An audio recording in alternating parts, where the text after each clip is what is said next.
Wesley. Wesley. Let's see here.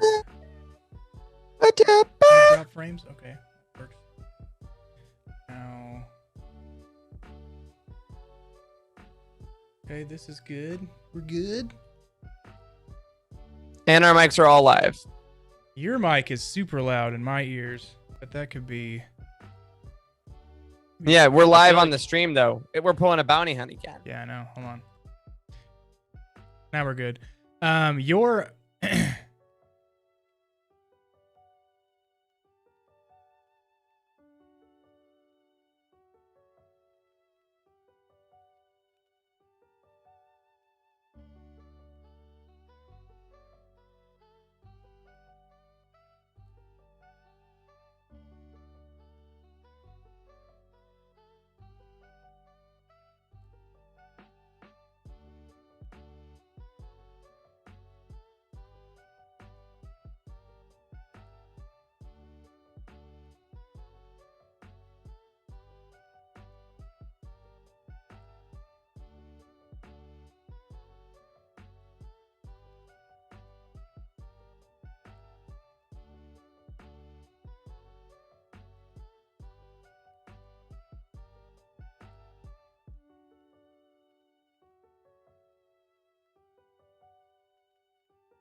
All right. All right. All right. What's up, everyone? It's Monday night. It's Thrawn time. It's Thrawn's day, as the old Norse Vikings would say. We're here to talk some Thrawn Ascendancy, greater good. I'll tell you before the intro, it's going to be full of spoilers. So I hope you read this book or you're not gonna. And I hope you're having fun hanging out tonight. We got a little bit of news up top, but really, we just want to hear what Charles wrote so me and Wes and our mystery guest can relax. But before that all can happen, Wes needs to watch it.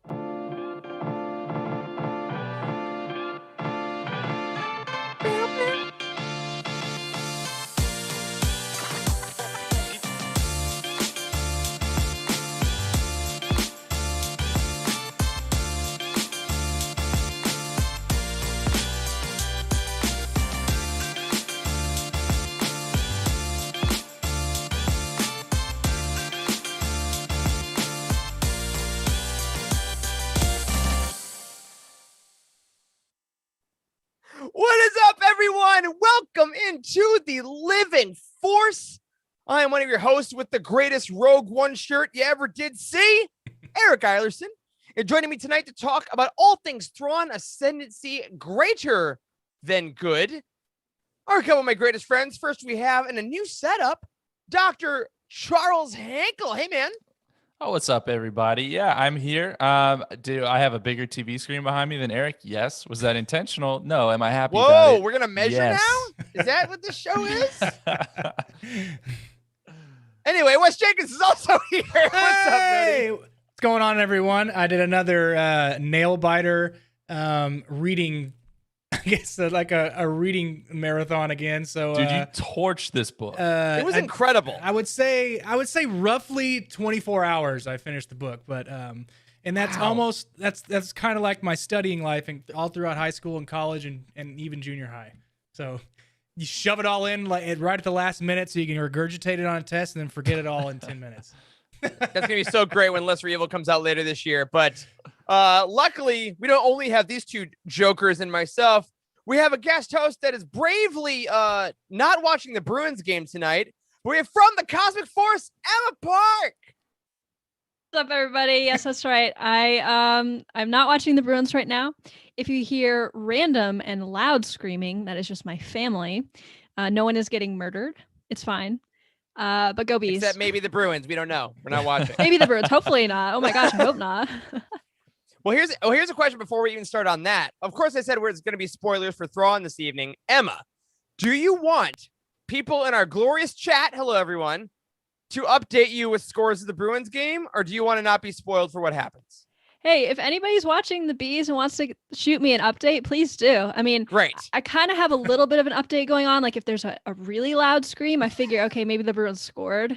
So Awesome. it's like, or if I hear, oh no, maybe the Islanders score. Who knows? Well, oh my gosh, the Islanders. I'll be honest, I don't watch a lot of hockey, but I'm a fan of whatever you're a fan of. Emma, thank you for joining us tonight. As we said, Emma is one of the great hosts on the Cosmic Force, our comic show on the Youtini network on Wednesday evenings. We'll talk about that a little more in a second. But before we get to Thrawn, just a couple quick updates. First, we want to... Nope. Uh-huh. I didn't get it. Try I again. didn't get it. I'm going to try it again. We want to send a belated happy birthday to our other host, Dr. Corey Helton, who is in the chat at work right now. Corey had a birthday this weekend and got to hang out with some Youtinians in person. Our very own Andrew Bell and Timothy Guthrie got to go hang with him live. And it was wild seeing like our staff members in person in Slack. It was very Together. weird. Yeah. And let's talk about how short Corey was compared to everybody else. I want to talk about that. Timothy and Andrew are giants. It was shocking. I'm just saying that to mess with Corey. It's my running gag that he's really short. So let's all just be in on this together. Okay. All right, guys. Corey, don't listen for a second. Chat, you know what to do. So happy birthday, Corey. Happy birthday, Corey. Happy birthday. We're glad that you got night shift as a gift. And then, of course, another happy birthday to a slightly less important person in Star Wars, Dave Filoni, who his birthday is today. Obviously, creator of many great things we love, including Clone Wars, Rebels, Mandalorian, all the good stuff. Trapper Wolf himself. Happy birthday, sir. I hope you got to pet a wolf at a sanctuary or whatever you want to do with your life. Hope you love that.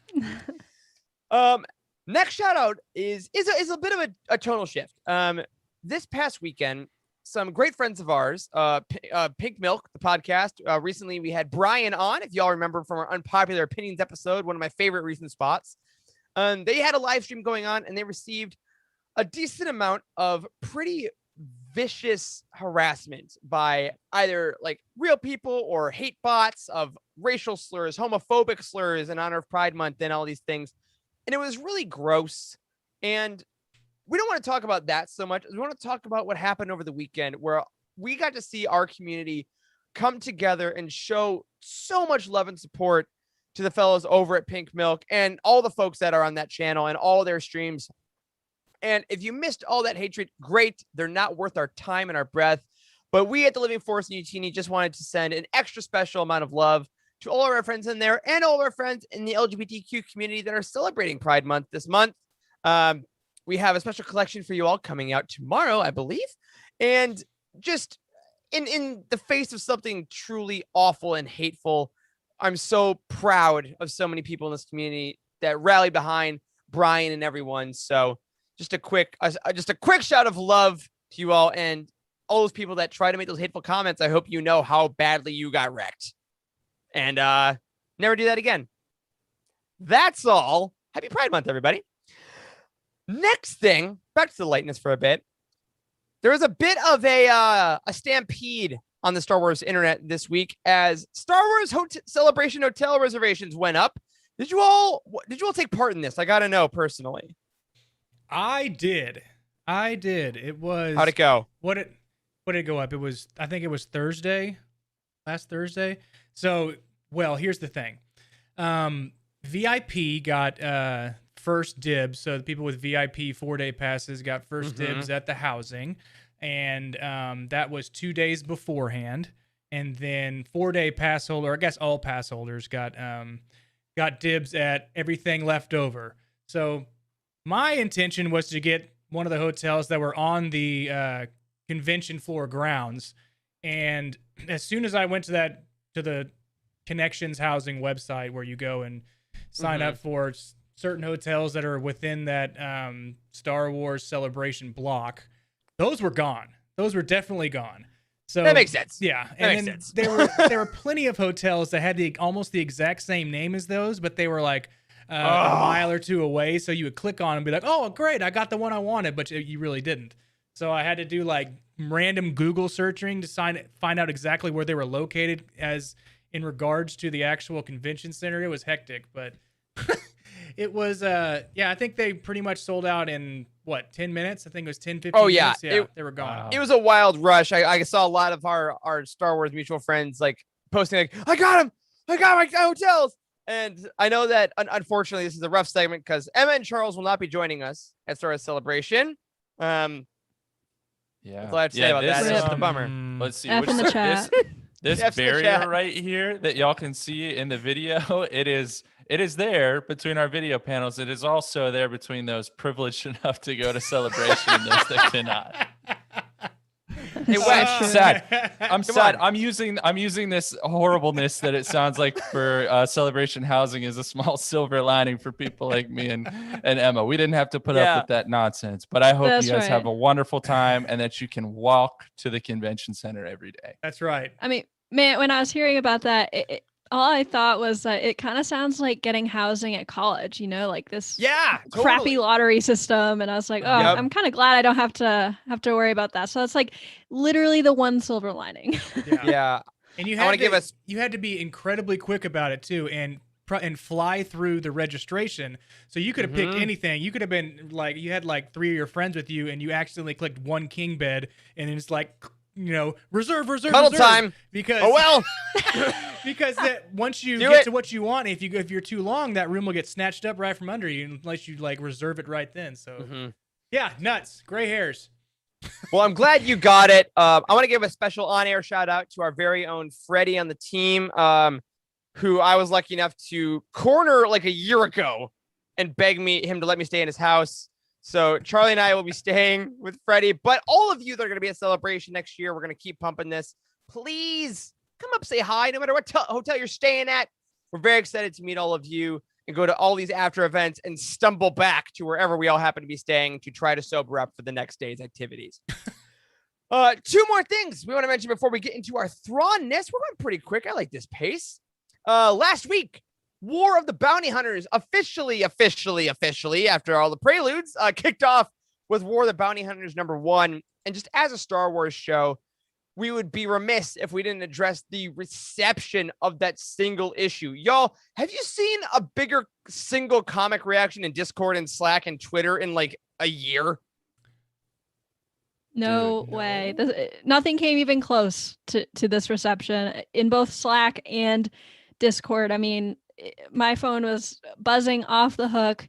And by the way, I mean, I mentioned this on Cosmic Force last week. Everybody has been amazing with their spoiler tags in Discord. Yes. And I just want to thank everybody all for that, because not everybody has an opportunity to read them right away. And everybody has been so great about it. This is something you don't want to go into being spoiled, because man, that shock when you flip that page and that thing happens, it's like mind blowing. It's fantastic. So thank you, everybody. Yeah. And that being said, it does look like for all of you interested, it seems like the rule of thumb, even for like some of the good folks on Twitter and YouTube, it seems to be the Monday after in thumbnails. Like all bets are off. So if you need a day, that's great. You probably won't get spoiled. But if you really want to have no spoilers for this comics event, probably reading by the next Monday, similar to like Bad Batch when they put up the concept art from the last week. That's kind of rule of thumb, is that people get the weekend. So you want to be reading that event as well. If you haven't been spoiled yet, you read it. Eric is very good. Eric gave us a quick plot synopsis of what happened in that comic, and I was like, they put all that into a comic, and I was like, holy crap, gotta get it. So super good. Yeah. But of course, that is not going to be the topic of conversation on this week's Cosmic Force, because that's not how that show works. But he segued. It's going to be a very special episode of the Cosmic Force on Wednesday, and it's going to be a very special episode of Legends Look Back on Thursday. Emma, tell the audience why. Yes, so we are doing a gigantic Youtini crossover event. We've got Cosmic Force talking about the Shadows of the Empire comics. There's actually 2 comic runs, the Shadows of the Empire proper, and then the Shadows of the Empire Evolution, a sort of a sequel comic. And then Legends Look Back. Let me just mention the date for that for our audio listeners. Cosmic Force, that's June 9th for the Cosmic Force at 9 p.m. That's 1 hour later than our normal start time. And that is because we are having Jared and Freddie on the show, which is going to be a lot of fun. Yeah. And then Legends Look Back is going to be June 10th for the Roundtable on the novel Shadows of the Empire. And that is going to be an absolute blast. And those aren't even the only 2 things that are going into this Youtini crossover. We've got reading guides and game night, and Star Wars Archives is even getting in on the fun. It's going to be a blast. That's right. We got this Friday night, I believe, Wes Andrew is... That was very confusing for audio. Wes, who I am speaking to, isn't it true that Andrew is going to be playing Shadows of the Empire on Friday night? Andrew is definitely at the front of the line of being voluntold to do this. So yes. Voluntold. I love it. So he's going to knock out some Shadows of the Empire and then maybe call up Jared and get some tips, because he recently played it on the N64, which saddens me after watching Legends Look Back, as I think he broke open that brand new packaging of Shadows of the Empire that he had. It was like, it was completely sealed like you bought it 20 years ago. And I was like, don't you open that, man. Don't you open that. And I think he did. Yeah, if you don't follow our very own Jared Mays on Twitter, go for that. He does have a thread going about his weekend adventures with Shadows of the Empire. Great nostalgia, especially as someone who's a little older now, going back and looking at, oh, these polygons, right? Oh, this is what Xizor looks like. So have a blast with that. And a shout out, like Emma said, to our Star Wars Archives show with Jose and Trevor is going to be dropping a free for all listeners episode about Shadows of the Empire on this coming Sunday, I believe. And Jose, of course, we would be remiss not to say, did the design for that incredible poster. Let's throw that poster one more time. It's so pretty. I got to look at it again. Jose put this together in celebration. So in honor of War of the Bounty Hunters coming, we decided to make our own giant Youtini event this Wednesday, this Thursday, this Friday, this Sunday. Look at that gorgeous design work. Great stuff. And I would also be remiss to say, to mention, I left out one other thing. I mean, out of all of these things, it's like crazy. We've got so many things going on. Nathan also did a YouTube video on Shadows of the Empire, so definitely check that out as well. Yes, I love that guy. God, that hair. Yeah, he's a pretty cool dude, huh? So good. So, yeah, if you're excited for one crossover, go over to Youtini and talk about a completely different one. We hope you have a great Shadows of the Empire week. And believe me when I say, based on our Slack previews, you will want to be there for the conversations about what holds up and what does not. Should be very enjoyable, right, Emma? Yeah, it'll be an interesting time. Yeah, for sure. I'll save my thoughts for the show, but yes, it'll be interesting. Right. Awesome. Well, we will see you all on Wednesday. I can't wait to watch it purely as a viewer. All right. Moving on to our Patreon updates. We want to thank two lovely folks that one upgraded their patron to yearly and one joined. We have Ken Jackson, who is now an annual patron. Thank you so much. And Samuel, who joined us as a monthly patron. We hope you're enjoying, again, all the extra content you get, including that one RSS feed with all the stuff Youtini puts out. And, of course, the Patreon goal that will be coming probably near the end of this month, our trivia night, where the 4 Living Force hosts are going to imbibe things and try to answer things and just devolve into chaos. And we'll see if Corey finds more things to not sign and just go with. All right. So on that, I think let me check. I'm checking my Audacity. All right, we're at good time. We still have time to talk about Thrawn because that's what we're going to do. We're going to hit a real quick merch ad, and then we're going to come back, and I'm going to give it to Charles to drive the latest Roundtable, Thrawn Ascendancy, Greater Good. Be back in a sec.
Stuff your Legends Look Back fanny pack.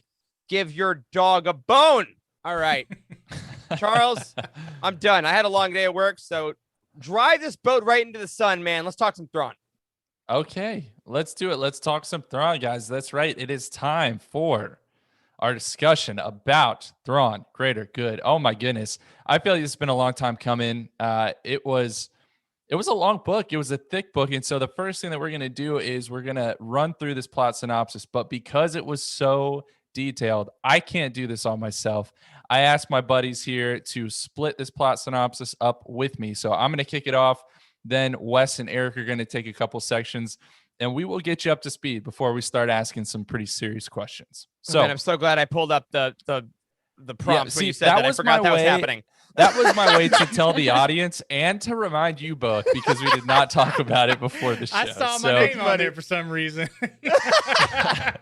All right. So anyways, let's kick this off. So Jixtus, the mysterious puppet master behind General Yiv the Benevolent, continues to plot his domination of the chaos, setting his sights firmly on the Chiss Ascendancy. Together with the help of one of his associates, Haplif of the Agbui, they hatch a new plan. Haplif ventures into the chaos with a fake family under the guise of being cultural nomads. They soon meet a Chiss couple, Yopanek and Yomi, who are also traveling the Ascendancy. Haplif convinces the Chiss that they should travel together, secretly hoping to use them to make important Chiss contacts. Meanwhile, after the defeat of General Yiv and the Nikardan Destiny, Senior Captain Thrawn and Admiral Aralani are mopping up the remaining Nikardan forces throughout the chaos. They're joined by Senior Captain Lakinda, a Zodlak yearning for the same notoriety as her comrades. Back on Scylla, Syndic Thurfian continues to plot against Thrawn, this time working with Zastalmu to plant rumors of a Patatus-Fagari alliance that they hope will entice Thrawn to make an error worthy of his demise. Elsewhere, despite their shared travels, Haplif and Yomi begin to butt heads. Haplif seems too concerned with going to Selwys to meet Counselor Lakuviv, a local dignitary, while all Yomi wants to do is go to various worlds to watch their bird migrations. What a Poor Yopanek loser. is stuck in the middle, right? After tensions build to a boil, Yomi discovers one of Haplif's secrets. He's telepathic and has been reading their minds using physical touch to influence them to do his bidding. Given mounting pressure from Jixtus to finish his job, Haplif is left with no choice and secretly murders Yomi, convincing Yopanek she abruptly left, preferring to travel alone for a while. Well, she is traveling alone for a while, I'll tell you that right now. Haplif and Yopanek then go to Selwys and meet Lakuviv. Haplif requests a small plot of land to farm his people's spices, and to ensure the deal goes smoothly, he bribes Lakuviv with a piece of metal jewelry. Ultimately, Lakuviv grants Haplif his land, which was part of a local farm that was owned by Lakfro, but he's suspicious of his new guest and sends the jewelry to be analyzed. Haplif settles in on his new land, much to the despair of Lakfro. The two manage to coexist mostly thanks to Haplif charming Lakfro's wife and daughter with yet more jewelry. Lakfro sends a piece of jewelry off to his cousin, a member of the Expansionary Defense Fleet, to be analyzed as well, but his cousin, in turn, suggests sending it along to Thrawn. Now, back in the chaos, Thrawn splits off from Aralani's fleet to return to the planet Rapak, home of the Pakash people who he previously befriended, but he's quickly pulled into a new mystery as the Pakash reveal they're protecting a group of refugees of an unknown species led by a matriarch called the Magus. The Magus has declared her homeworld lost and plans to demand mass suicide by its survivors. She believes that once they all join what she calls the Beyond, their planet will be better prepared for newcomers to settle there.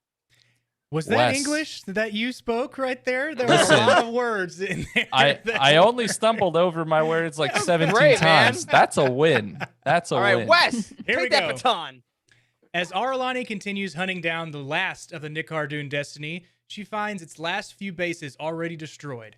Shortly thereafter, she receives orders directly from Chila that Thrawn is to return home immediately, but he is too far out of range to get the message. So she sends Lakinda after him. Wes, put the camera on yourself. Crap. Sorry, buddy. You're doing great. Back on Selwys, after Haplif's jewelry is analyzed, a starting discovery is made. It contains pure Nyx, a metal that is crucial for warship hulls in the Chiss Expansionary Defense Fleet. But to use such a precious and valuable metal for homemade jewelry would mean Haplif and the Agbui must have a large supply or a lack of understanding about the value of what they have. Both of these facts are confirmed by Haplif, who takes one of Lakuvi's assistants to the planet where the Agbui mine and process a huge supply of Nyx. Lakuvi decides he must secure the planet from not only the Chiss Ascendancy, but his own Zodlak family, hoping to return it to its previous status as a ruling family. On Rapak, Thalius manages to convince the Magus to visit her home planet with the Chiss to see if all hope is truly lost, intending to find a way to avoid the mass suicide. Upon their arrival to the planet, which Thrawn nicknames Sunrise, they are quickly attacked by a small force of gunships and a dreadnought. Lakinda arrives just in time to render aid, and the dreadnought is forced to flee after destroying all of its own gunships, leaving no clues behind for Thrawn to evaluate. After returning to Chila, Thrawn receives a new mission, to travel to Patatus to investigate rumors of Vagari pirate activity. Lakinda and Aralani are to go back to Sunrise. Upon their return, Aralani and Lakinda again face off with the dreadnought, but this time they find an artificial asteroid housing a missile, explaining how the destroyed Nikardan bases met their demise. Though they are able to defeat the dreadnought, the missile is detonated, destroying the dreadnought and all the other evidence yet again. Elsewhere, Thrawn finds a Patatus force waiting for him, though when they fire on him using minimally damaging lasers, he realizes that they are secretly requesting aid. They are being controlled by none other than the Nikardan. Thrawn is able to free them and is rewarded with supposed coordinates of a Vagari pirate base. But after traveling there, Thrawn is ambushed yet again by a group of starfighters, which he soon discovers are being remotely controlled. He is able to capture some of them and shortly wins the battle. Someone had arranged the skirmish, hoping to keep Thrawn occupied while other things unfolded. Thrawn then receives the jewelry sent by Lakfro's cousin and shows it to the Magus, who is able to confirm that it was made by her people on her planet, meaning Sunrise is the location of the Nayaks, not the secret planet of the Agbui. On Selwys, after being ignored by his superiors, Lakuviv calls a family emergency and an ancient Chiss ritual that immediately transitions Zodlak Chiss from their duties in the expansionary defense fleet to respond to a family-related situation. Woo! That is a mouthful.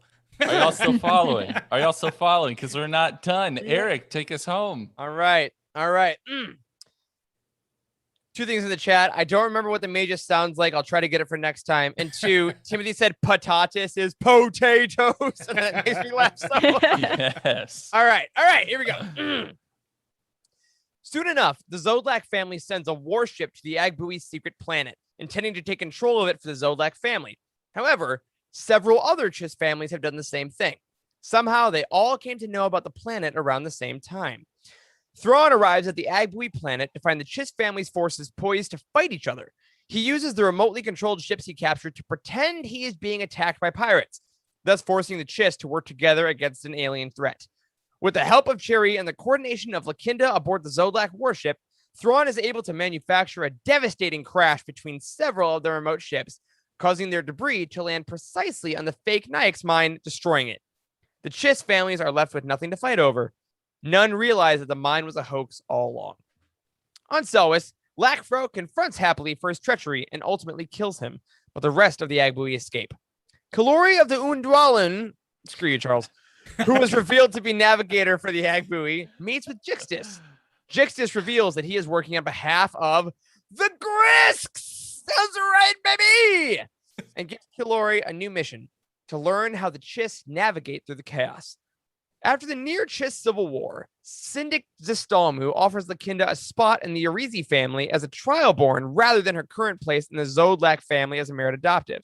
She is unsure if she will take it, but does rather like the sound of what would be her new name, Zinda. Finally, after Thuraki's death, RIP, Syndic Thurfian is made the new patriarch of the Myth family, the most powerful position in the entire family hierarchy. His new senior aide, Thivik, then states, "I will tell you of the ancient history of the myth, the true history, so long suppressed. And I will tell you of a terrible alien weapon known as Starflash." Boom, baby. Wow. If you're still with us, dude, wow. Wait, real quick before you say anything, Charles. Charles wrote all of that word for word by himself. Yes, he did it. That was Amazing, did do man. that, but incredible. I Well just want done. to say I feel for Mark Thompson because we struggled with like 2 pages in this document, and he read this entire book. Wow. But y'all, let's go ahead. Let's try to I don't know, digest everything we just heard, remember what we read with this book, and let's give it a rating. 1 to 10, as we normally do. And you can tell me with like 30 seconds or less kind of your initial thoughts, why you're giving it the rating that you are. I think it's only right if we let our guest go first. Emma, how would you rate this book and why? Yeah, so I'm going to give this book an 8.4 out of 10. And I really liked how Zahn built on the awesome foundation that he built in Chaos Rising, because I really enjoyed Chaos Rising. It was like my favorite Thrawn book I'd ever read. And I didn't really think it could get better. But at the same time, you know, the comfortability that we all have with the Chiss sort of, I don't know, structure of their culture and politics and all of that really made me just sort of dive deeper into the book and made me enjoy it more. So 8.4 out of 10 for me. Love it. Okay. Wes, what do you got, bud? I am going to give it an 8.5. I'm going to one up Emma. But I enjoyed it because I was able to follow it. funny enough or not, because there are so many different myth families. There's Zodlak, and then there are so many different other families that are not a part of the 9 ruling families. There's 40 other families, but there was more that have alliances with other of the 9 ruling families. So I was actually able to follow along. So I enjoyed it because of the detail, and I also enjoyed it because of knowing that there was a sinister plot on their own soil while they were out trying to find some other unknown enemy that they thought was not in the Chiss homeworld. Yeah. Okay. Pretty good. Awesome. Eric, what do you think? This is gonna sound made up. I'm going between 2 scores, so I'm gonna split the difference. I'm gonna give this an 8.75. And it's interesting because it's been a while since I've read this. As I've said in the show before, because of the reviews I do, I read these books before they're even published. And I didn't get a chance to re-listen to this one. So it's been a while, right, since I've read this. But I remember reading this book and staying up really late to read it. It was one of those where I started going the last, 60, 70 pages and just stayed awake. Also, Rob dropped in. Hey, Rob. Bye, Rob. He said hi. He hasn't read the book yet. And I just remember this is when this book kind of became like, we called Chaos Rising kind of Thrawn Game of Thrones because of all the families. And I realized even if I couldn't follow every single thing that was happening in every single plot line, I just liked living in the political, deceptive world of Thrawn in this. And I agree with Emma. The world building that was built upon is just so cool. And I know we're going to talk about it because Charles messaged me the second he finished about this. I liked the Grisk reveal as someone who did not care for treason or alliances. They're probably my 2 least favorite canon books. I was like, oh, you got me, son. Like, I appreciated it. It's like when a kid steals something from you, but they get away with it. And you're like, respect. Yeah, 8.75. Does that happen to you often, Eric? Not as often. No, because I catch them. Those neighborhood That's right. kids. That's right. Them damn kids. I love that you guys had so much appreciation for this book. For me, I'm going to rate it a little bit lower. So just heads up. And probably by the end of the second part of this, you will have convinced me to raise my score. But I'm going to give this book a 6.9. Okay. Sure. And that's kind of a far cry from where y'all are rating it. The reason being, I think this book really excelled in certain areas. And for me personally, didn't do it in certain areas. So there were really, really high highs and some low lows for me. I loved getting to see what is a normal Chiss life out there. Someone who's not in, the military, someone who's not in the Syndicure, like Lakfro, right? Yeah. I thought that was awesome. And that's a side of the Chiss we've never seen. But I did feel like this book was unnecessarily convoluted and dense. And there was a lot of stuff that I felt like happened that was just there to confuse me until the reveals. So that's kind of where I'm coming at that from. Still fun. Still certainly a lot of fun, but that's why I'm rating it just a little bit lower. Well, it's funny because the way you put the recap up in your typing, that is not the order of the book. That is the order of the chronological events. Yes. Which, because Cheryl puts in the chat here, the memory chapters weren't as far in the past as they were in Chaos Rising. So that was a bit confusing for me as well to get into that. But so if anyone is confused, we hope that recap that Charles put together, you copy and pasted in actual. It's like watching Clone Wars in season 1, being like, oh, actually, this happens here. This happens here. So good call on that. So, okay, let's say going around the horn here. Did y'all read it or did you listen to it? Ooh. Yeah. I read it. Okay. I read it. I did about probably 70% read, 30% audio. Okay. And the audio, I will say I stopped doing the audio because the audiobooks for these, I can't do them. There's too many names and there's too many characters and there's just too many voices. And it's doesn't do it for me. I read Zahn much better than I listen to him. Agreed. Yeah, I was 100% read. Okay. I read it while listening to it. So which is cool.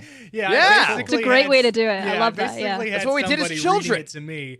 But I would constantly stop and then reread the paragraph that they just went over so I could get a better understanding. So that's probably one of the reasons that I was able to follow along a little better than I have been before. It's also Interesting. hella expensive. And the way you experience That these too. books is definitely colors, what your rating is at the end. And some people are going to rate something higher if they read it versus they listen to it.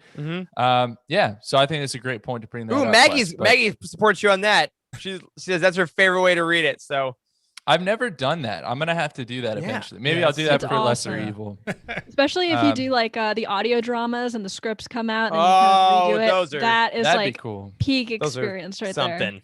Yeah. Yeah, I could Great definitely point. see that. Well, let's go ahead and start talking about some characters because I am trying to keep this roundtable to 2 parts this time. 2 parts. At least 3 parts are ridiculous. Yes, exactly. So let's talk about some of the protagonists and who else could we start with other than Thrawn? And let's kind of kick this off by looking at a quote from Memory 7 when Kalori is talking to Jixtus. Yeah, Memory And 7. he Let's says- go. I love Memory Yeah. 7. And he says, again, with respect, sir, if you listen to me on anything, please listen to me on this. If Thrawn gets involved in this operation, it's over, and not in a good way. And so Thrawn was kind of typical Thrawn in this book, I think. And one of the biggest criticisms Thrawn has gotten in the past is that he's OP, right? He's overpowered. Did he feel that way in this book to y'all this time around? No, I think he's more powerful than Chaos Rising, but really he did less. Like he had less page time, I feel, if we mapped it out in this one. So he felt a little less all powerful. He did great stuff, Yeah. but he didn't get that annoying. There's like a level of annoying Thrawn Yeah. that where he gets too bad. Well, Didn't hit that here for me. I agree with that. And like I would be incredibly frustrated if I was a crew member because he's not telling you all the information that you need to know. He just wants you to see the big reveal at the end, right? He's just like, just watch. Wait. And you're like, tell me what you want me to do. Like I just need to figure it out. I don't want to Poe die. I want to know Dameron ahead would of time. hate Thrawn. He'd be so mad. Yeah. He would lead like an insurrection against Thrawn is what he would Absolutely. And die. do. Yeah. Yeah. Thrawn would see it coming the whole way. Yeah, clearly. Yeah. So maybe he's not as overpowered. Maybe we just saw less of him in this book. And I really do think that we saw less of him in this book. But I want to get to a quote that Samacro had on page 130 when he is thinking to himself, did Thrawn truly believe he was invincible? Did he think his logic and tactical sense were never wrong? And so a lot of people seem to think that about Thrawn, right? Mhm. They think he's arrogant. They think he believes himself to be invincible. But what do you think about Thrawn? Because we don't get that much time in his head, right? Does he think that he's infallible here? You bring up an interesting point here because now that you bring that up, I wish that we got more time in Thrawn's head. I want to know like the exact answer instead of just what I imagine is what he's feeling. Personally, the way I read into Thrawn, and I bet that we're all probably going to have different answers here.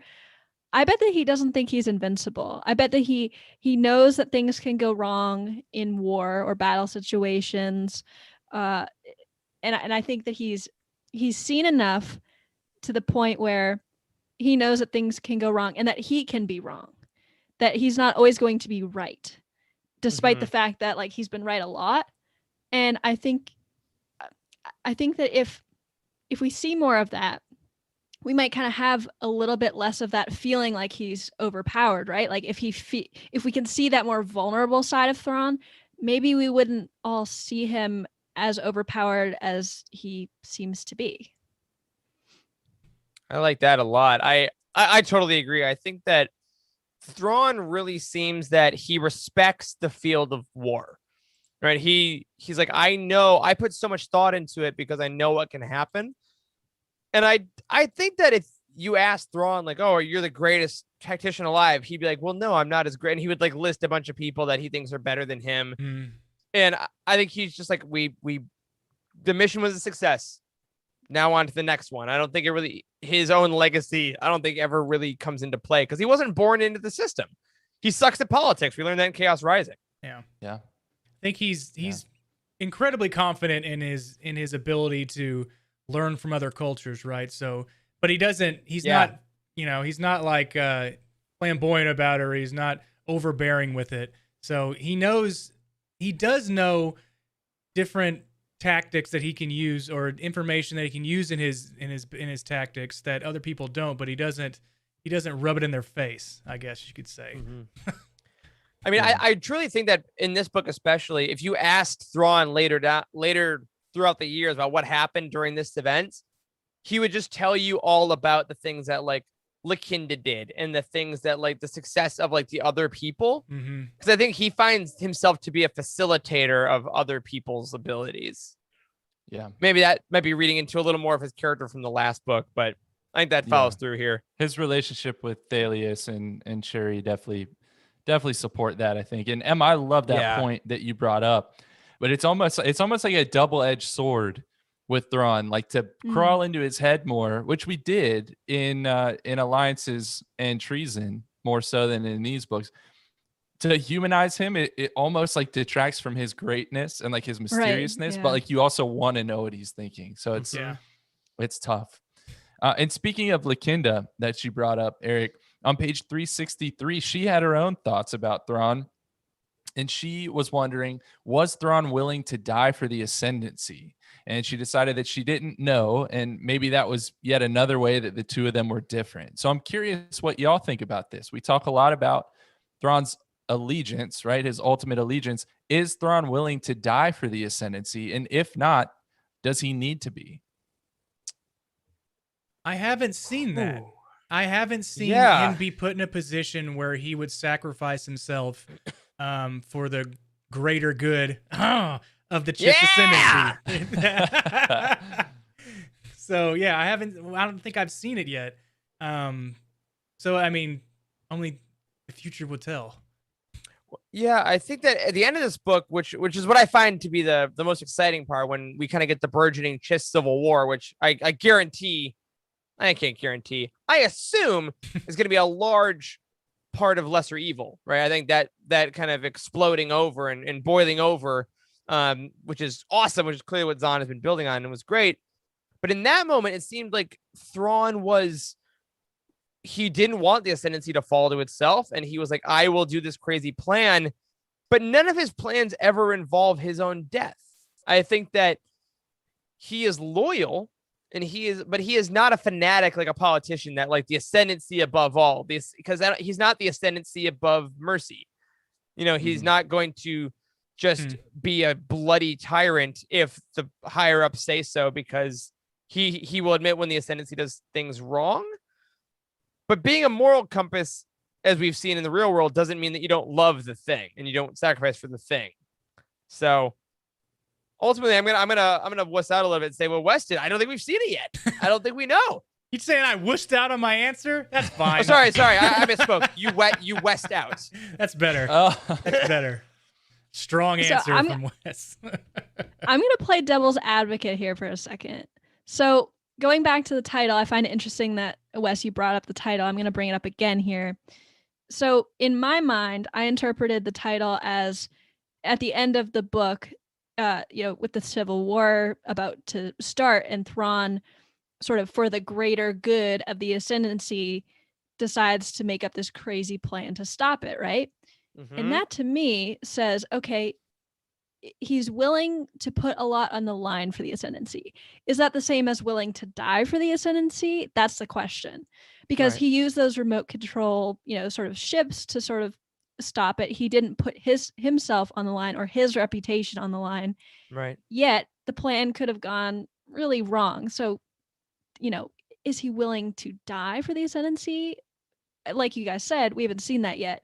But is he willing to work as hard as he can to make sure that the Ascendancy is stable, so that therefore his family, the Myth family, is stable? Yeah, I think we've seen that. Yeah, and we have some really good points in the chat here too, because Blandfane's brought up that he says, I feel like if anything, Thrawn probably feels the Ascendancy holding him back. And Spice makes a great point. I think he finds the Syndicure specifically holds him back more than the Ascendancy. I think that's a great point too. I agree. Is that Thrawn values the military structure and his comrades and his compatriots. I mean, he has the whole thing with the Magus is about being like, hey, don't die. Like he's trying to say, don't die for this. This is not worth your death will do nothing for them. All this death will serve no purpose.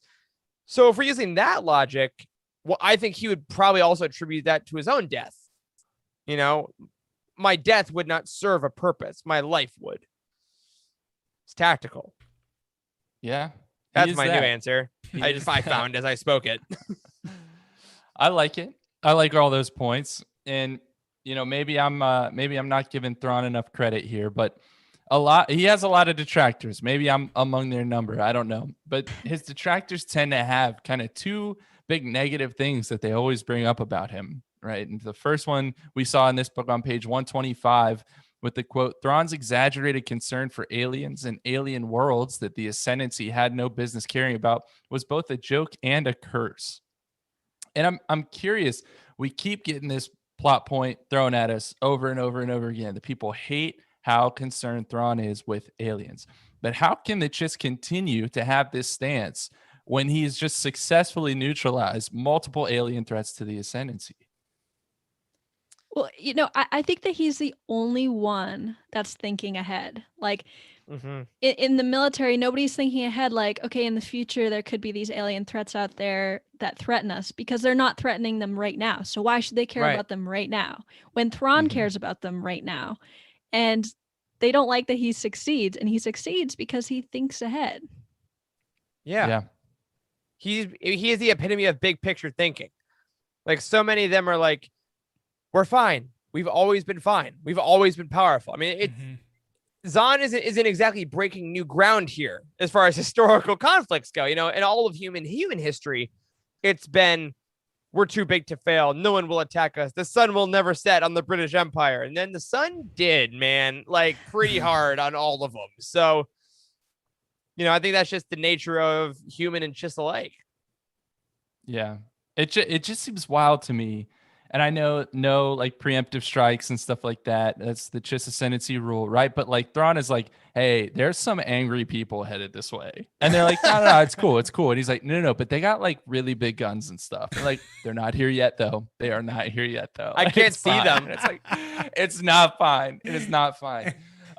It drives me nuts. I think actually all the aliens are just a metaphor for climate change. And they're like, I can't see it. Is this a sequel to The Day After Tomorrow? Yeah, dude, it's coming. Nah, I don't think it is. Guys, we're all going to die. Yeah. Well, let's talk about the second thing. The second thing that all of Thrawn's detractors say about him. In this book, we see it on page 371 from Samacro, who says, Senior Captain Thrawn never plays politics because he doesn't know how to play politics. And I'm curious what y'all think. Did Thrawn prove this point wrong to any degree in this book by tricking all the Chiss families into fighting against each other? Because doesn't it take some understanding of how family politics work to make that happen? It's military still. I think it's like he's like, if there's a threat here, then the alliance will have to do. I still think he's clueless with politics, not in a bad way, like a cute way. Like, I love you, buddy. And we've said before, he needs a weakness. So, right, it's not a bad thing. I feel the same. I think he's so militarily minded that even the political game is something that he doesn't. And what if he did care about like the politics? Would that make his military mind diminished? If he didn't spend most of his time trying to figure out all these tactics and going through like cultures and art to figure out how their military tactics would be. So, I mean, if he had to make room upstairs for that information. Kind of like how I did with this book. Well, whenever you have to throw in a variable of some kind, it makes you less effective. I mean, like Cheryl just says in the chat here, across both legends and canon, Thrawn cares about the Chiss and the Ascendancy above all else, right? It's why he joins the Empire to defeat threats against the Ascendancy. So he's seen the bigger picture. Because if you bring in the family politics to all this, we see it in this book. They sacrifice greater effectiveness for the Ascendancy as a whole in order to satisfy like family squabbles. And I think if Thrawn had to take a second to consider the family squabbles, then he wouldn't make the split-second decisions that he has to protect the entire Ascendancy, which I think pisses a lot of people off. Clearly, like you said, Charles, his detractors hit on this, but I think to do anything else for him just seems completely illogical.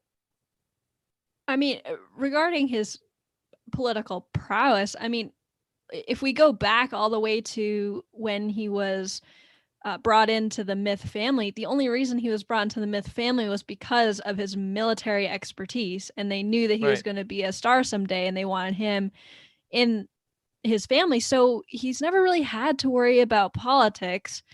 It's like when Joe Burrow went from OSU to LSU. It was like, he's going to suck here. Let's bring him here. We don't care how good he is at math. He just has to be football. Exactly. It's a great metaphor for people that know what you're talking about, and I do. But you know, for sports people, it's a sports reference, and it works. It totally works. Like, you don't need this political genius on your side if you want just someone that is like a great military tactician, because why would you need both? You just get a genius in one. Yeah. Now I'm worried about Thrawn's knee. All right, he can still command the Spring Hawk with an ACL tear or whatever. That's right. Okay. All right, well, I want to end this discussion on Thrawn with this absolutely wonderful exchange from page 401 involving Bakif and Samacro. Ooh, yeah. And it goes like this: "You don't like Thrawn, do you, mid-captain?" Samacro hesitated. "Permission to speak honestly, sir?" "Certainly." "No, sir, I don't," Samacro said. "I don't think he understands how anything outside the fleet works, and I don't think he's very good at inspiring his officers and warriors. He pushes things to the edge, takes liberties with orders, and generally acts in a manner that previous generations of fleet officers would find disgraceful." He seemed to brace himself. "But that doesn't really matter. He's an excellent commander, and he knows how to handle his ship. Even his most outrageous hunches are generally proved correct, and he always brings us through whatever storms we find ourselves in. Always." So Thrawn has his detractors, right? But even his detractors who are close enough to him to truly understand a bit more about him have this tremendous amount of respect for him, right? Yeah. What are y'all's thoughts on this passage? It sounds like Samacro he's part of the group that cares about the end game and not about how they got there. So he sees that Thrawn creates results, or he makes results, and he has wins and he doesn't lose. So how he got there is pretty much irrelevant, what he's saying in the first part of this. And he shows that just because that he's not inspiring his officers and he's pushing things to the edge, that means that he's making those types of sacrifices, if you will, to be at the very end as the winner. Yeah. To kind of like bring it back to a different sports metaphor, it's kind of how you hear people talk about Michael Jordan sometimes. Ooh. You know, like, he didn't care about making his teammates feel good. He didn't care about following the system. But at the end of the day, he won. And that pissed a lot of people off. Even like, again, his general manager, when the Bulls, like, I'm assuming we're going to see a Chicago Bulls-esque, breakdown of the Chiss. But it is very off-putting to some people. The people closest to him, like Thalius, like, really know him and really love him and really get it. But for someone that is that focused on a single goal, it can be off-putting for people that don't have that 100% focus. And I really loved being nasty asked am I the only one who thought Thurfian was way more likable in this book. I did as well. All the stuff with like Thurfian, Bakif, Samcro, all the conversations about Thrawn were so cool in this book for that reason, because when you're not a goat, when you're not a genius, you will talk about them in ways that try to provide understanding, but you'll never get there. I gotta know, in this metaphor of yours, who is Dennis Rodman? Oh, geez. Sam Crow, actually, probably. Sam Crow. He seems a little crazy to me. All right. I like it. Rodman's a Grisk.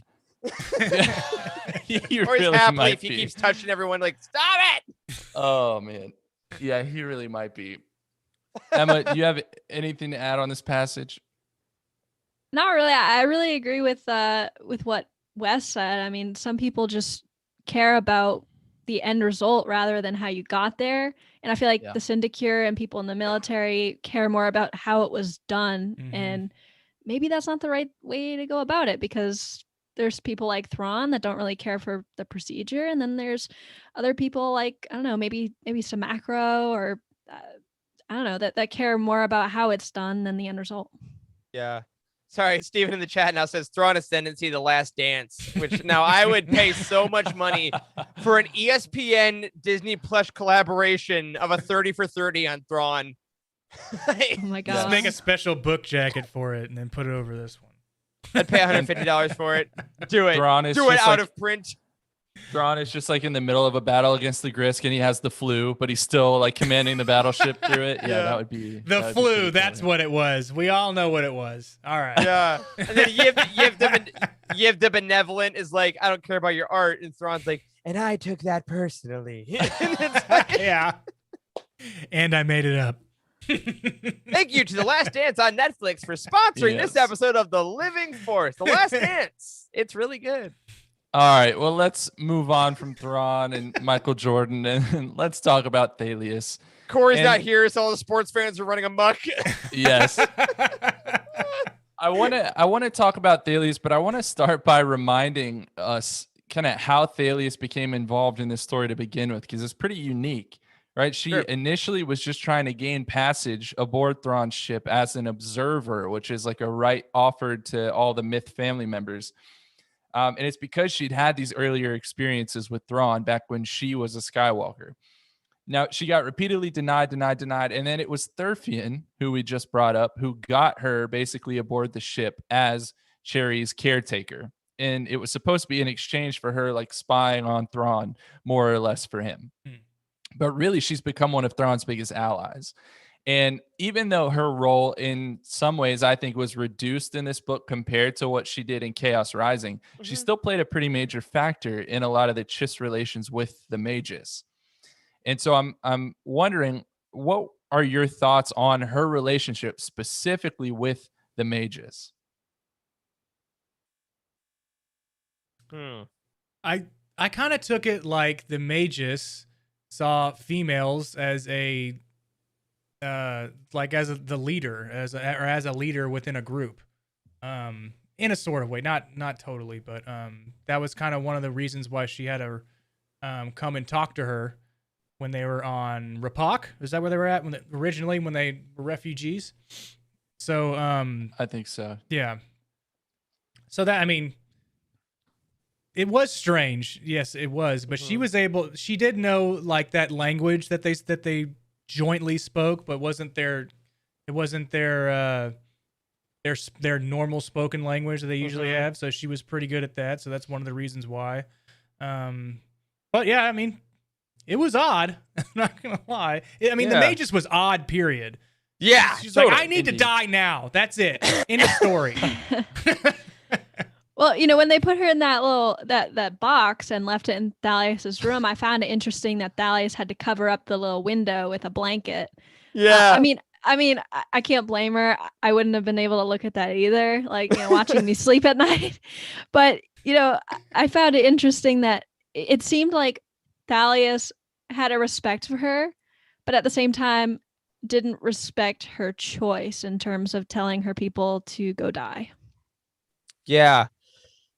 And it was interesting for me to read those because Thalius, Cheryl took the words out of my mouth. Cheryl just said word for word, Thalius stepped up to the plate again in this book and it just continues to be great. I thought she totally did. Like you said, Charles, there was less page time, but every time she came up, I was very excited. There's not a ton of characters that I just get like stoked talking about when they come on the page. But I thought that her experience with the Magus was interesting for all the reasons you guys said, and because her idol essentially has been Thrawn, has been this tactician who values life and who values the continuation of the ascendancy and all these things. And then she comes face to face with this almost completely 180 of a person that just wants to die for her people, which seems to be the antithesis of Thrawn.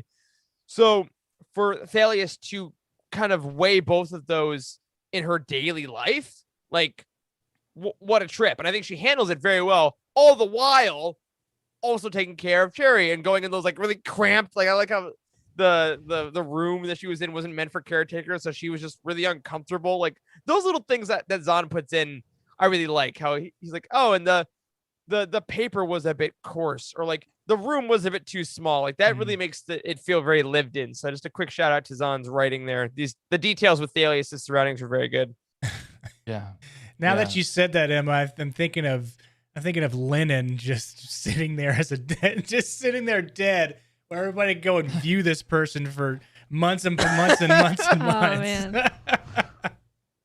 It's like Carbonite, but worse because you can Totally. actually You can see see him like, their actually. person. Yeah. No Ugh. thanks. Nope. Well, Not for me. Wes, no. you brought up that the Magus and Thales kind of had that relationship because the Magus obviously is the head of like a matriarchal society. And so she was kind of looking for a connection within the Chiss Ascendancy, with another female. And Thrawn decided to take that one step further and to basically tell his whole crew, hey, pretend Thales has like a higher status among the Chiss than she actually does. And some of the Chiss, including Samacro, probably chiefly Samacro, fought back against that and really didn't like that.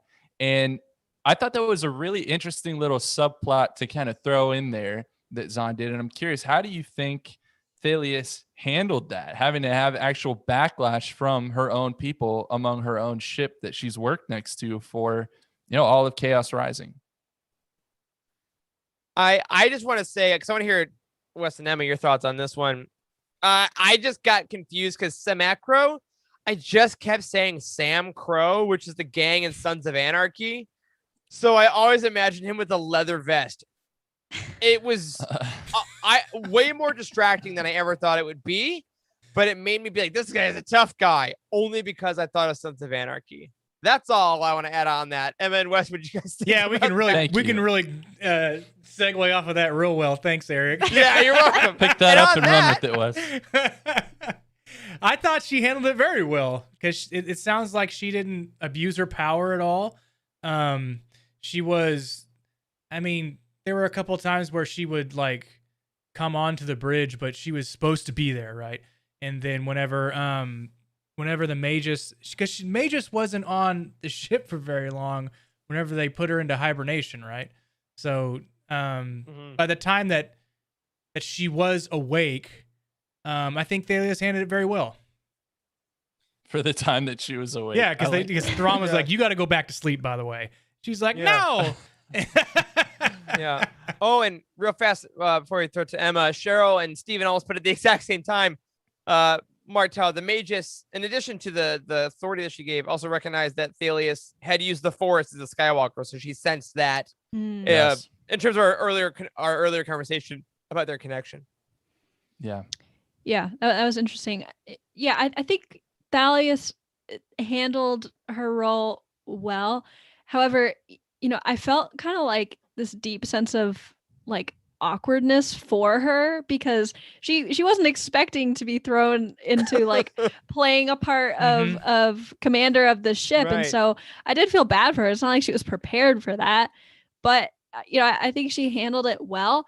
I don't think, on the other hand, I don't think that the crew handled it very well. Samacro especially. It's one of those things where if you're part of Thrawn's crew, you gotta kind of expect that things are gonna be weird and you gotta play your part. And if you want to really be my didn't. crewmate.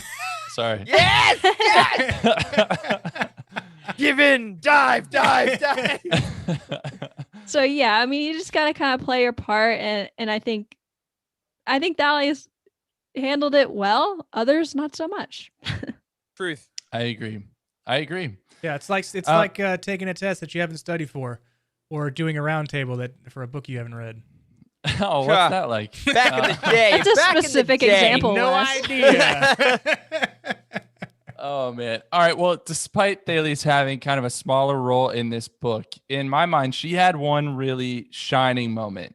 And that was when she revealed to Thrawn that Thraki, the Myth family patriarch, had told her in Chaos Rising, and I quote, "Watch over your commander. I cannot help but feel that he holds the key to the Ascendancy's future, whether that future be triumph or ultimate destruction."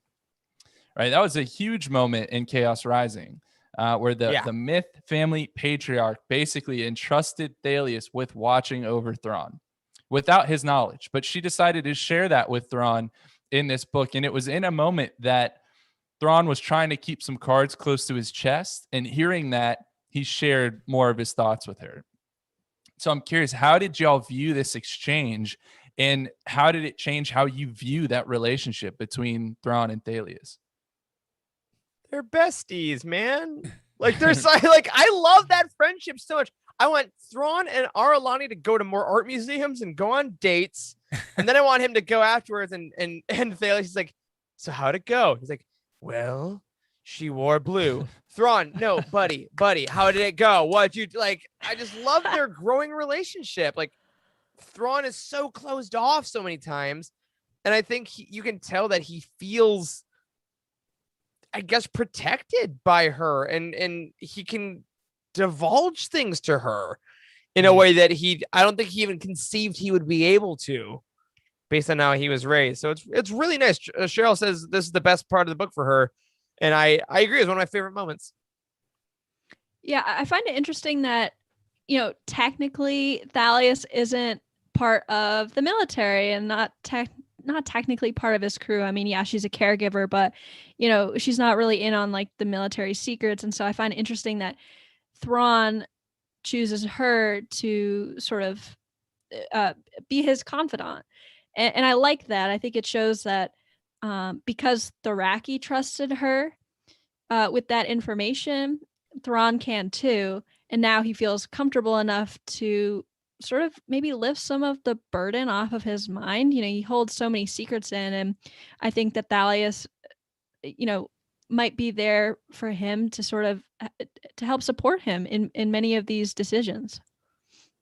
Yeah. I love that moment too. I think y'all make some great points about it.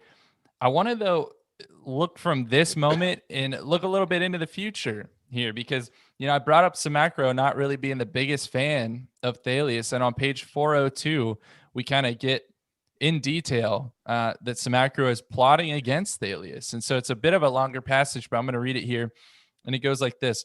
What was bothering him more was that, as far as he could tell, there hadn't been a peep out of anyone regarding the nonsense story he'd given Thalias, and there should have been. The soap bubble he'd spun to her about Sunrise being the last stand fortress for the Nicardan remnant should have been screamed from the assembly cupola by now. There should have been outrage and scorn, and syndics calling for Thrawn's head in a bucket for even entertaining such a ridiculous notion. Instead, there was nothing. Did that mean Thalias wasn't a spy after all? Samacro scowled. Of course not. All it meant was that she or her controller had decided to sit on the story, waiting for a better opportunity to hang it around Thrawn's neck. But that time would come, and when it did, Thalias would finally be unmasked, and she would very much regret it, because her betrayal wouldn't just be an attack on Thrawn. It would be an attack on the entire expansionary defense fleet. That was something that simply couldn't be allowed to happen. So let them wait. Let them plot and scheme. Let them choose the time and place. Whenever it was, Samacro would be waiting. So, wow, clearly Samacro's got it out for Thalias. Yeah, a little bit. Where does that animosity come from? Where does that come from? And furthermore, I'm curious, do you anticipate that Thalias may become collateral damage from Thrawn's expected downfall in the final book of this trilogy? I do now that you mentioned Yeah. it. I mean, yeah.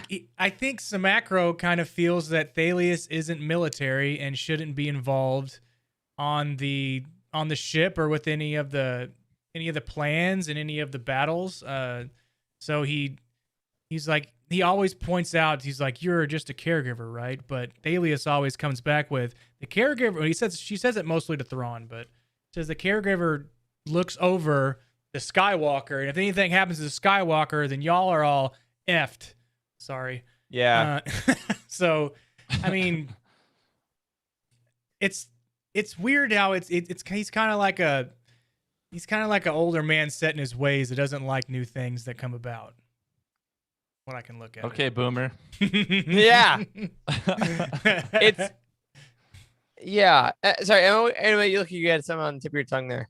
Yeah, so I think, and this it might be totally wrong, but the way I kind of see it is Thrawn or Samacro kind of has some animosity towards Thrawn because Thrawn took over his command, and he sees Thalias as the person that Thrawn goes to, his confidant, when probably it should be Samacro, and so I think there might be a little bit of jealousy that's causing the animosity.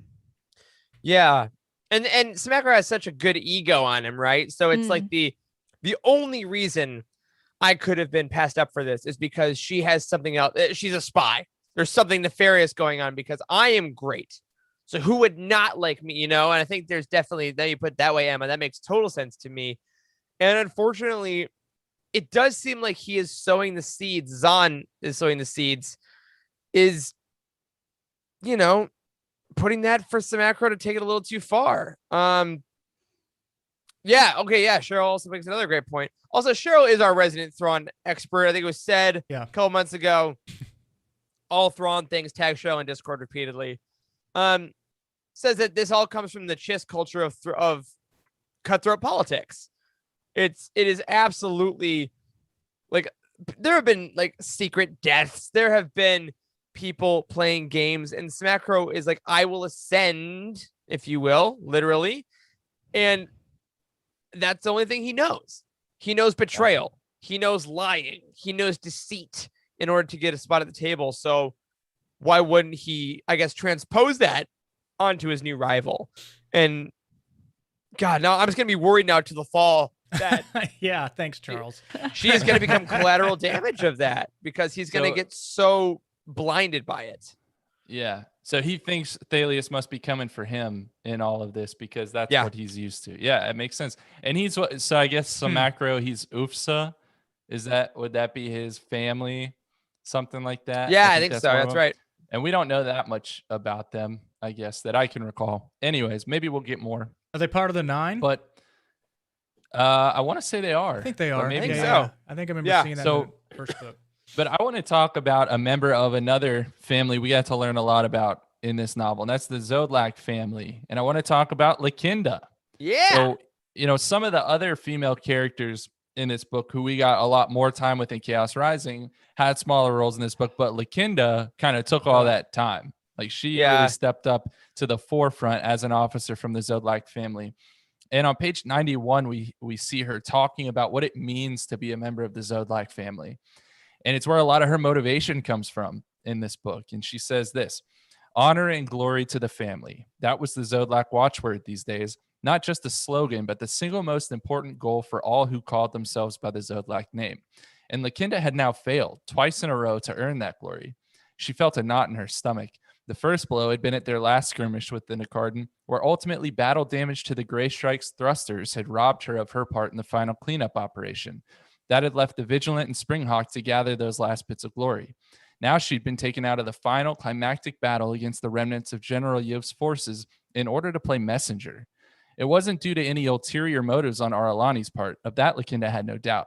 It was inconceivable that a flag officer would have deliberately skewed the battle results that way. Aralani had no family honor to satisfy, no family alliances to defend, no family ambitions to promote. She had nothing to gain by siphoning off Zodlak honor to herself. Thrawn, though, was a different story. Everybody blames Thrawn for everything, I see this next question. I just want to say real quick. This is such a great snapshot of the difference between women and men, because we just talked about how Samacro is like, oh, this, you know what? This doesn't make sense, but she must be out for me. And Lakinda's like, of course she's not out for me.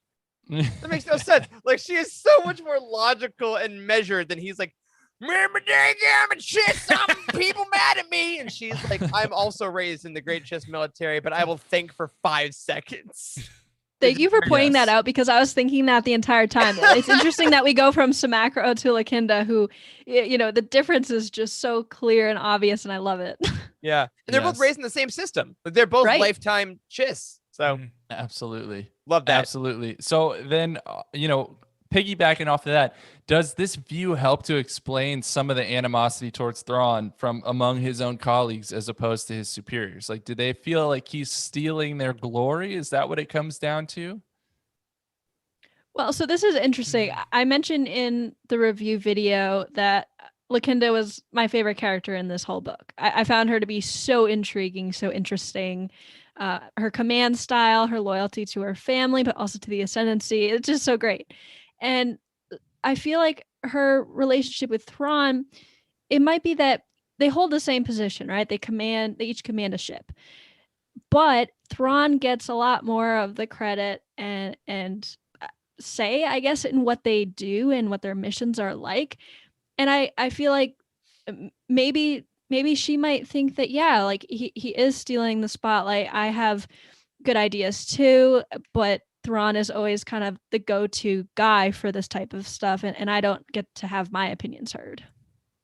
Good point. Yeah, I like that. Also, it's a great time. We somehow have not plugged yet. Emma did do the video review on this book, so if you missed that the first time around, it's on this YouTube channel earlier on in this feed. And of course, like all Emma's videos, it was fan-freaking-tastic. And if you need more Lakinda love other than what we're about to talk about, click on that and then like it and then leave a comment on how great it is. Thank you. So anyway, Wes, you were talking before I was plugging. I just agreed with Emma's comment that it was good, Eric. It was good. It was real good. It's good. It's good. But no, I don't. I mean, so I think I don't know if they feel that they're stealing the glory. Isn't Thrawn isn't he a higher level in the military than they are? Or are they on the same level? Senior captain is higher than where Lakinda is right now. That's actually a good question. I think. Let me check the beginning of the book. Are they both? Yeah. Lakinda's I also thought- senior captain. Okay. I thought that maybe since they were both commanding a ship, it was the same. But you could be. I think they kind of both work for Aralani technically. Isn't that how it works? But Thrawn is just they're both senior captain, which is one. Yeah, it goes senior captain, then below them is mid captain. Okay. And Aralani's an admiral, right? Yeah. So she's quite a bit above them. So that's kind of tough to say. So you might think that Aralani is giving some kind of preferential treatment to Thrawn because they're part of the same family, right? Yeah, and Thrawn has technically a better ship than Lakinda, even though they're the same rank. Like he's the flagship. Yes. So, I mean, you could definitely see it that way. I guess so. I mean, I would be mad when Charles and I show up and Charles drives away in his BMW and I have to put away in my Chevy Cobalt. Your Flintstone foot car. I drive a Subaru Forester, sir. Yeah, not for very long. Charles, you're in residency. You will not forever drive a Subaru, my friend. All right, I think it's interesting though to think that they are on the same level. So I get where Lakinda is coming from, right? Because Aralani and Thrawn have that relationship that goes back further. Not the relationship you want it to be necessarily, Eric. But they have history. Dude, no, Maggie was with me earlier in the chat. We did not get enough Thrawn Aralani ship. We need more dates. Lesser Evil. I hope that we will have not lesser, but more so of the date romance of Thrawn and Aralani. Thrawn, Ara Thrawn, or whatever. I'm not scrolling up to figure out what y'all called it. I remember y'all talking about that in the first book. It was great. It'd be such an awkward But it date. makes sense then. It makes sense then, right? Lakinda should be on par with Thrawn, but it doesn't even feel like she really is in this book. So I mean, that's where she's coming from. Yeah. But despite those feelings, throughout this novel, Lakinda comes to better understand Thrawn. And in the end, she actually chooses to stand by him rather than by her own family, which was a really, really cool moment and a huge moment of growth. And we get this on page 362. It says, Lakinda took a deep breath. She'd so badly wanted this, so badly wanted to bring honor to the Zodlak family, and in doing so, bring honor into herself. Instead, she was poised to bring ruin on everything. And so it was in that moment that Lakinda decided to work with Thrawn to trick the Chiss families, including the Zodlak family that she was a part of, into leaving the Agbui planet alone. And in doing that, she was caught, right? And she was removed from command. What did you guys think about that? She put Thrawn above her own family. She did not. Justice for Lakinda. Justice for Lakinda. Now I just want a bunch of Chiss being like, she'll bring honor to us. They'll bring honor to us. She'll bring honor to us all. Oh my God. That's the Thrawn Mulan musical mashup. That's pretty good. Thank you very much, Wes. But no, in all honesty, that was a great moment. That was awesome. I mean, it's the emotional, political climax of the book, and for this character that was given so much in this novel, agreed, Emma. Justice for Lakinda, more pages for Lakinda. I loved how deep that was to her, because as we said earlier, like, she has lived in this political and military hierarchy for her whole life. Like, she has not known Thrawn her whole life. So she had the wherewithal to put all of her career, her reputation aside for the good of the larger ascendancy, which is something we so far have only really seen Thrawn do. So we talked earlier, is she on the same level as Thrawn in rank? I think at that point, she was on Thrawn's level of morality. And I think for as readers, that is when she really ascended in this book. That's the greater good. She did it for the greater good of the ascendancy, not for her family.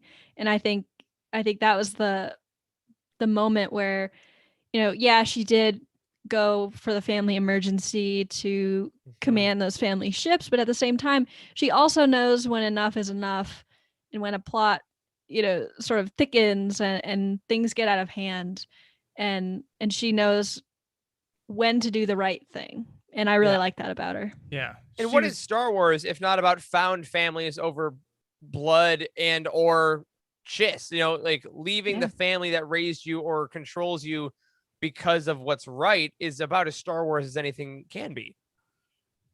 Yeah, and you can tell she was much more intelligent, even though she was part of the families that went to go over there and try to conquer that mind of the Nayaks. I mean, she was much more confident and she was much more intelligent than the other families that were there. They were like, no, it's mine. I'm going to take it over. It's for me. And you're like, what are we really here for, dude? And then You hit him with the dude. Yeah. No, I love the point that you brought up, Emma. And specifically, I think the moment was on page 379 when we saw her put the ascendancy above her own family. And it came from when they were in this battle and she was telling all the people that were on her ship, like, set up shots, for everyone to knock out these, what they thought were the alien ships. And, someone asks her, like, set up the shots for who? And she says, for whichever damn ship is in position. And she says, just remember, we're all Chiss. Zodlak, Aragol, Pomrio, we're all Chiss. We are all the Chisublic. Yeah. That's it. Right. So I thought that was a pretty great moment. And I'm curious, if more Chiss got a chance to work alongside Thrawn, like Lakinda did in this book, do you think they'd begin to respect him as well? Interesting question. I think so. I think Thrawn is like misunderstood. It's like during recess, everybody gossips about this one person. All you kind of hear is the gossip, right? Everybody hears just the bad stuff about Thrawn, but when you work with Thrawn, you kind of see some of the inner workings of his brain and sort of how he thinks about military tactics, and realize, like, okay, he's not as bad as people say. He's not trying to sabotage the ascendancy as people say. And so, to answer your question, I think absolutely, if more people had the chance to work alongside him, they'd have more respect for him. Mm-hmm. Yeah, that's a good point. It's the eternal question, right? Is that anyone in any walk of life, if you spend time with another person, you're going to respect them more. You'll respect their way of life. It's the terror of online anonymity, right? Is that you can say anything you want to a screen or to a person you've never met or about a group of people you don't know. And then you spend 5 minutes with them and you're like, oh, okay. And it's just that in a little kind of microcosm here. And not only they're going to respect them more, I mean, they're going to learn too, right? It's almost like if you want to get better at something, you hang out or you share whatever activity you're doing with somebody who's better at it than you are. So you can learn from how they do it and how they learned to do it and how they got better. And so ultimately you can teach somebody below you or that has a lesser knowledge of whatever you're doing. So he should be there teaching all these subordinates, if you will, to be better and then rise up in their military ranks. Yeah, if Thrawn had been teaching at the Chiss Academy on wherever, if it was the main one, the Chiss would have overtaken the galaxy eons ago. Or the students would be asleep. Or that. But look at this vase. Say, I want to shoot a blaster. Look at the line work. God damn it. He would totally Miyagi everybody. He would teach them all to sweep the floor, and then all of a sudden they know how to do karate. 100%. That's exactly 100%. It. I hate Professor Raw Neuroto's class. Yes. A little wax on, wax off action. Why are we waxing the spring hog? All right. Well, let's leave it there, y'all. We still have a few characters that we got to talk about. We're gonna hit Hapleaf, who is a big part of this book. Of course, we're gonna talk about Jixtus, and of course, we're gonna talk about Kalori, who is like my favorite dude ever. And then we've still got our overarching questions and Easter eggs to go through, but we're gonna hit all that next week. So for now, I'm gonna kick it back to Eric.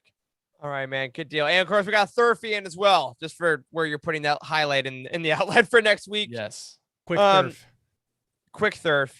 A lot of bad people in this book, but y'all, thank you for hanging out for the first part of this. Of course, this book, there's so much in this book, and there's so much to talk about in it, and it really just shows how much Zahn is creating with it. And we just want to say, as we said last week on our Burnout episode, if you didn't love this book, that's totally fine. And we don't say this in every roundtable, but we do mean it truly. Not every book is going to be for every person, and that's just fine.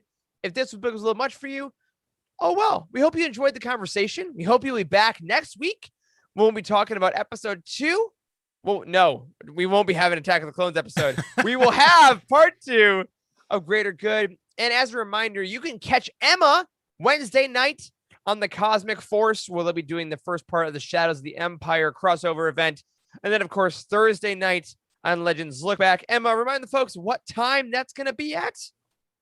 Yes, Legends Look Back is at 9:30 Eastern Time, and Cosmic Force, and I realize I just went in reverse order, so I'm sorry. Cosmic Force is Wednesday night at 9 p.m. Eastern. Legends Look Back, 9:30 p.m. Eastern. Awesome. And again, if you haven't read Shadows of the Empire ever, drop on in. It's been a hot minute. There might be some spoilers, but it'll definitely be a fun chat. We hope you enjoy our crossover week. And, of course, all the collections that are coming out. As a reminder, tomorrow we have our Pride collection coming out. And Wes, you told me to remind people there's a way to get into Thrawn for the first time that they could get into. I'm going in our Living Force Slack. That is correct. You had, yes. So there is a description down in the bottom of your YouTube descriptions, and the one getting started with Thrawn. So if you've never read anything with Thrawn, we had a great guide put together on Youtini.com.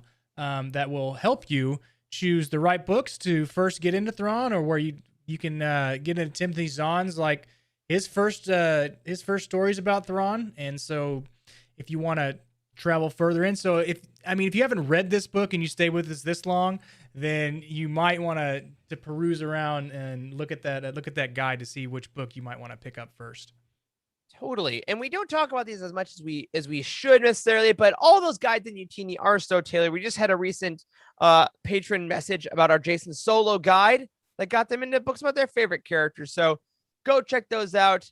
Keep reading Greater Good if you need to finish it. And we will see you next week for part 2, because, my friends, that will do it for this week's episode of The Living Force. If you already supported us on Patreon, thank you so much. Go ahead and head over to Discord. We're going to have a little Aftermath after show tonight. Do a little bit of post-Thrawn chatting.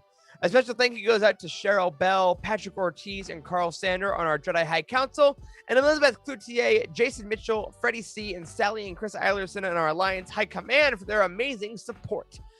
You can find us on Twitter. I'm at Eric Eilerson. Corey is at Doc Star Wars MD. Charles Zetzi Hankels. Wes is at Boss Wes, and Emma is at Irma Jedi 26. Yeah? Correct. Yes, 26. Irma Jedi. Special thank you to Matt Davenport, our amazing editor, Ryan, our graphic designer extraordinaire, and Wes, our producer and community manager. Thank you to Charles, Wes, and Emma for podcasting with me this week, and all of you in the chat for hanging out and chatting some Thrawn. And as always, may the Force be with you.